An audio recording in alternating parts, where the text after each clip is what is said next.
But what if? What if? Hi, I'm Philip Blumel. Welcome to No Uncertain Terms, the official podcast of the Term Limits Movement. This is episode 270, published on September 8th, 2025. Your sanctuary from partisan politics.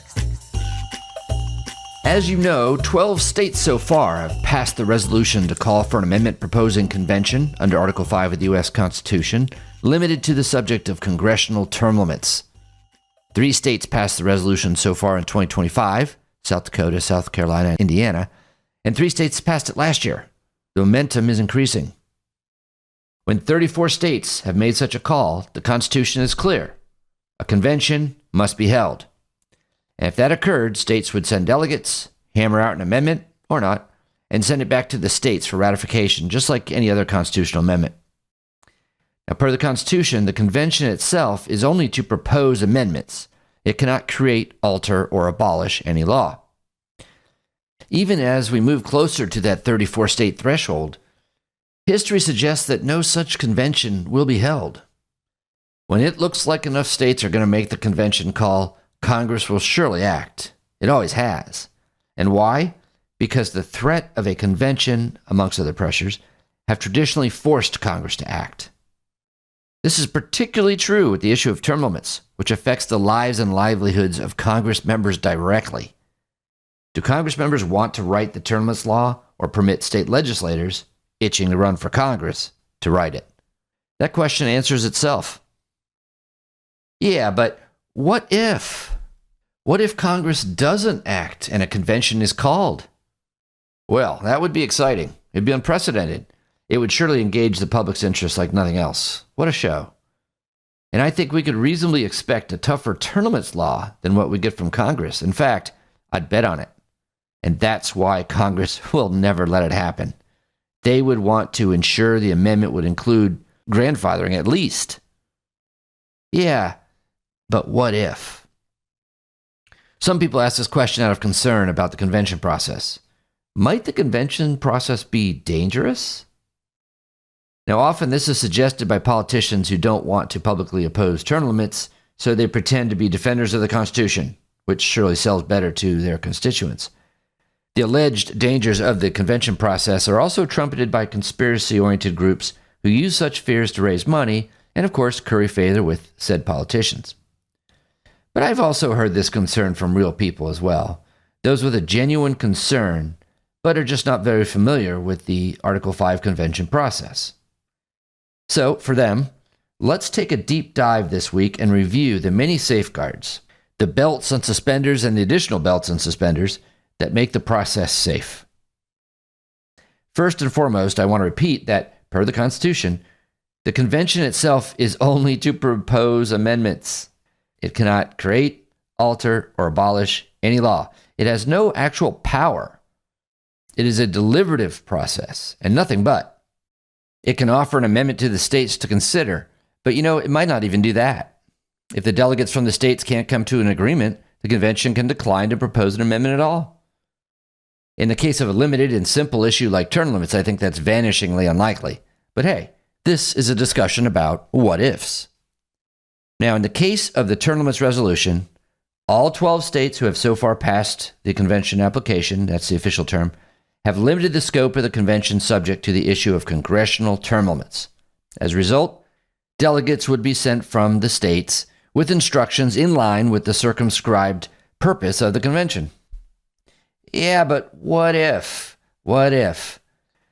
What if a rogue delegate stands up at convention and suggests an amendment on a different topic? This grandstander, wants to ban guns or ban abortion or ban cars or permit life terms for the president. Whatever.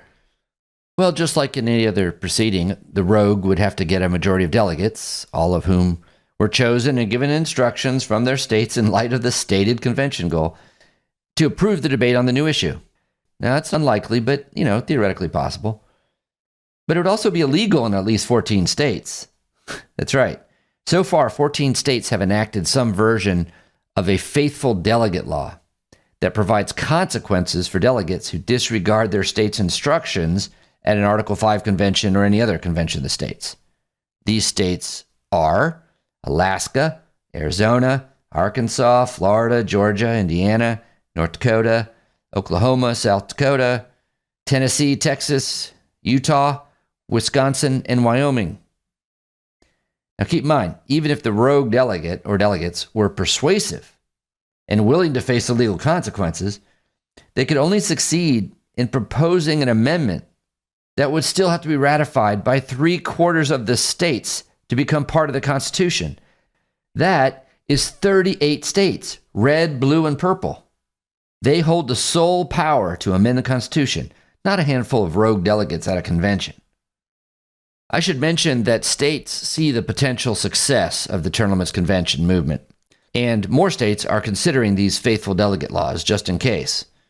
Just for one example, in South Carolina, the Faithful Constitutional Convention Commissioner Act, H4625, was introduced last year, and it outlines serious consequences for delegates who overstep their authority.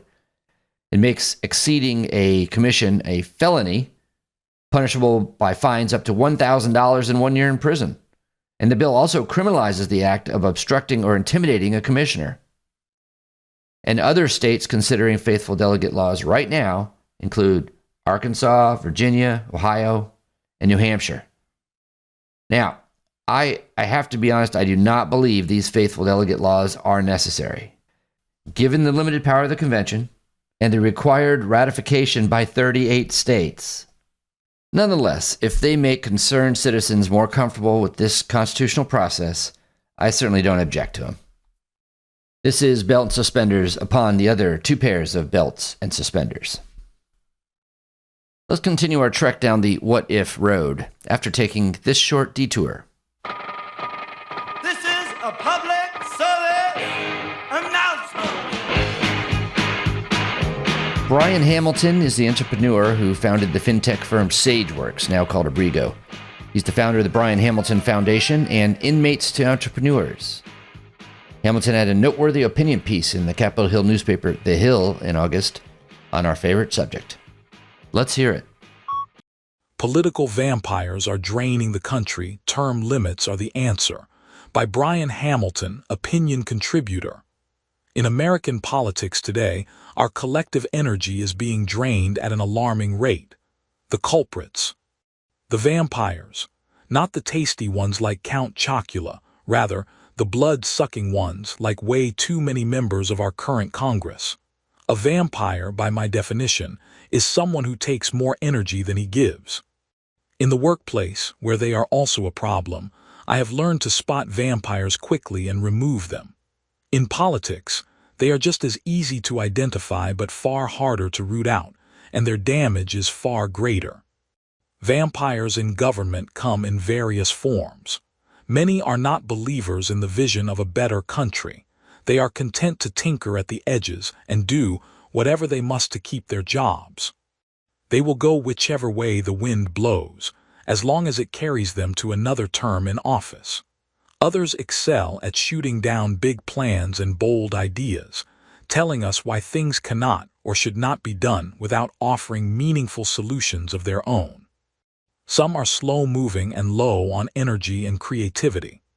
Others have boundless energy, but spend it on distractions like launching and defending investigations, fighting over wedge issues that affect few Americans, and chasing political theater rather than measurable progress. Some are masters of endless debate, chewing over the same issues long past the point of usefulness, mistaking motion for progress. They gossip. They maneuver. They focus more on partisan intrigue than on real-world problem-solving. And perhaps worst of all, they are not in a rush. They behave as if time is an endless circle. Here is the test. After a leader speaks, do you feel inspired and ready to act, or do you feel drained and disillusioned? If it is the latter, you have just encountered a vampire, and if we applied that standard across Washington, we might be left with only 15 or 20 true leaders in Congress. Our country does not need life-takers but life-givers, leaders who bring energy to the hardest problems, who dream, who believe, and who actually create and enact big solutions to big problems. The first step is simple but not easy. Stop electing vampires. The second is even harder. Demand that the people we send to Washington give more than they take. No more small thinking dressed up as realism. The last step is the most challenging of all. We must impose term limits. When we started out as a country, we had founding fathers who did not agree with each other on everything, but they did agree on some very important things. It never would have occurred to Thomas Jefferson or George Washington to hang out in Washington, D.C. for 20 or 30 years. They had the good sense and, frankly, good manners not to overstay their welcome. Vampires are thriving in American politics because politics has become a profession, whereas it was supposed to be a short-term public service. Without term limits, people with the same old ideas and energy-sucking ways can stay in D.C. indefinitely. And they do.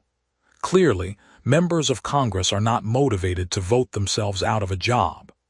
How can we pass term limits without Congress itself proposing a constitutional amendment? 2/3 of state legislatures, 34 out of 50, must pass resolutions calling for a convention where a constitutional amendment could be proposed.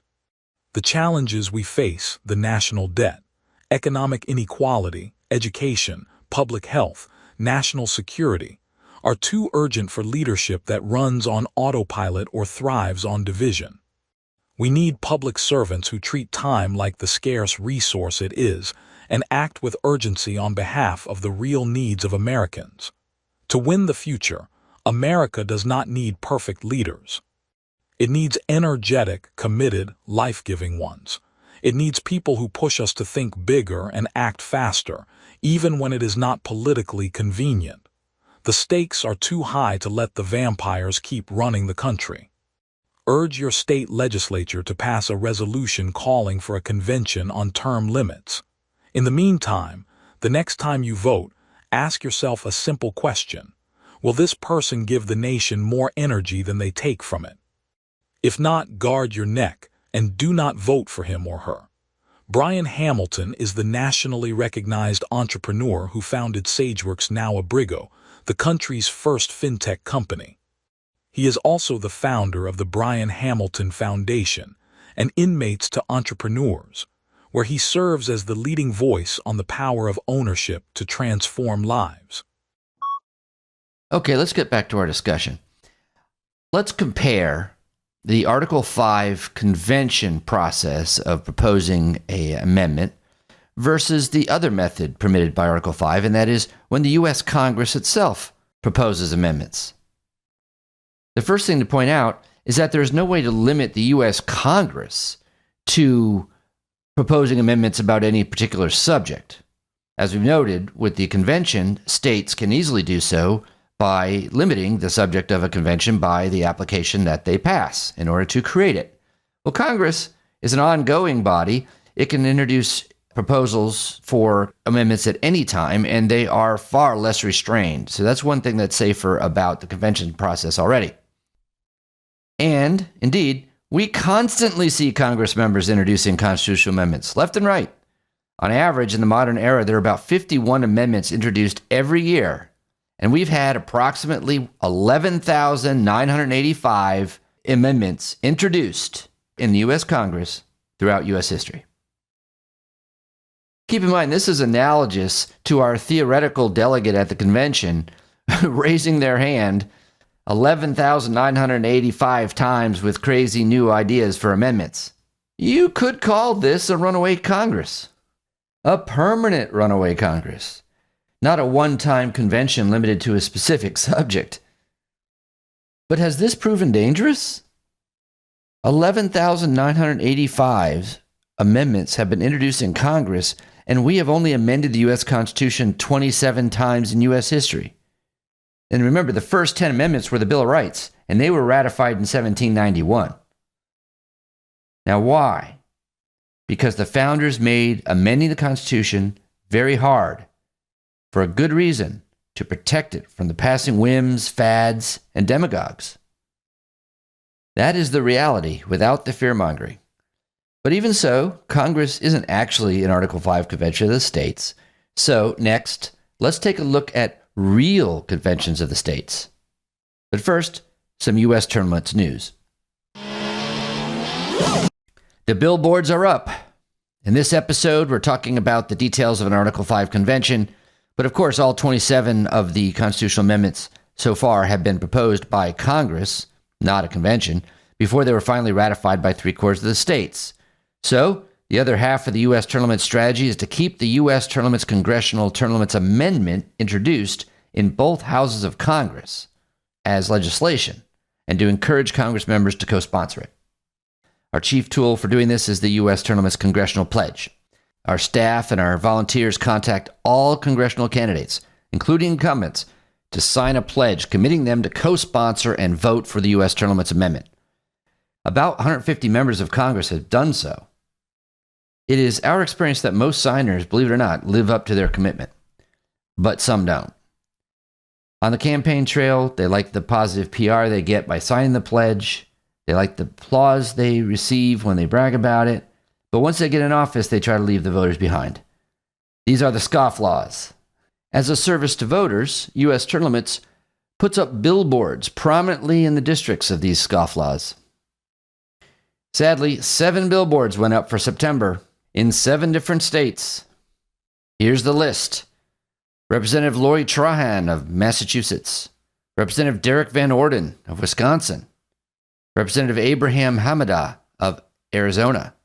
Representative Mike Carey of Ohio. Representative Anna Paulina Luna of Florida. Representative Russ Fulcher of Idaho. And Representative Guy Reschenthaler of Pennsylvania. Politicians hate these billboards, but there's an easy way to avoid them. Stay true to your word and co-sponsor the U.S. term limits amendment. We can look to Congress for some insights on how the convention would work, but we don't really have to wonder what a multi-state convention would look like. We've had lots of them through history going back to the very beginning of our country, and that's why our founders felt comfortable with them and included them in our Constitution. Prior to our independence, the colonies would meet in convention to deal with issues. And then, after our independence and after the Constitution was ratified, we had conventions of states. It was an accepted means of addressing critical issues like water rights or whatever between the states. States would call a convention, send delegates to come up with a plan to deal with the issue, and the states calling the convention would hammer out a proposal to be approved by the participating states. Well, we still do that today. Yes, today in 2025. We've done it almost annually since 1892. This convention of states was originally called the National Conference of Commissioners on Uniform State Laws. Today it's known as the Uniform Law Commission. Maybe you've heard of the Uniform Commercial Code, the UCC. Well, that came from this annual convention of states. The point of the commission is to standardize laws across the states so all the rules don't change every time you cross a state line. The first convention was held in Saratoga, New York, with 5 states participating. Today, all 50 states do. This year's meeting was the 134th annual meeting, and it was held in Santa Fe, New Mexico in July. For the annual Uniform Law Commission meeting, each state sends delegates, and they're seated together. They have an agreed-upon agenda, and they follow traditional convention rules, like Robert Rules of Order or whatever. One state, one vote. They might approve half a dozen model acts, or what they call uniform acts, that are added to the UCC. But much like an Article 5 convention, these model acts don't create, alter, or change any laws. What happens is that the delegates bring the Uniform Act back to their state, and their state legislature can approve it or not. It is the states that hold the power to make the actual changes. Just like an Article 5 convention to approve constitutional amendments, all the power to make changes is retained by the states. It's not handed over to these delegates. Now, have any delegates ever raised their hand and tried to get the convention off topic? I don't know. Probably. Someone would have to go through all their minutes and find out. But more importantly, have any of these annual multi-state conventions ever gone off the rails? No, not once, not ever. The bottom line of all this is that the Article 5 convention process is a safe one. Those who oppose term limits suggest otherwise to derail the term limits conversation. And invoking the dangers of the convention, many term limit opponents are disingenuously changing the subject. But the facts are that 1, that Congress is likely to preempt a term limits convention by proposing an amendment itself if they see the convention as inevitable. And 2, even if they didn't, a multi-state convention would safely propose such an amendment. Both of these alternative paths lead to the same goal, what some 87% are clamoring for: congressional term limits. Thank you for being part of this movement. Together, we'll make history. Like the show? You can help by subscribing and leaving a 5-star review on both Apple and Spotify. It's free. Thanks for joining us for another episode of No Uncertain Terms. The term limits convention bills are moving through the state legislatures. This could be a breakthrough year for the term limits movement. To check on the status of the term limits convention resolution in your state, go to termlimits.com/takeaction. There, you will see if it has been introduced and where it stands in the committee process on its way to the floor vote. If there's action to take, you'll see a Take Action button by your state. Click it. This will give you the opportunity to send a message to the most relevant legislators, urging them to support the legislation. They have to know you're watching. That's termlimits.com/takeaction. If your state has already passed the term limits convention resolution, or the bill's not been introduced in your state, you can still help. Please consider making a contribution to U.S. term limits. It is our aim to hit the reset button on the U.S. Congress, and you can help. Go to termlimits.com/donate. termlimits.com/donate. Thanks. We'll be back next week. Find us on most social media at US Term Limits. Like us on Facebook, Twitter, YouTube, Instagram, and now LinkedIn.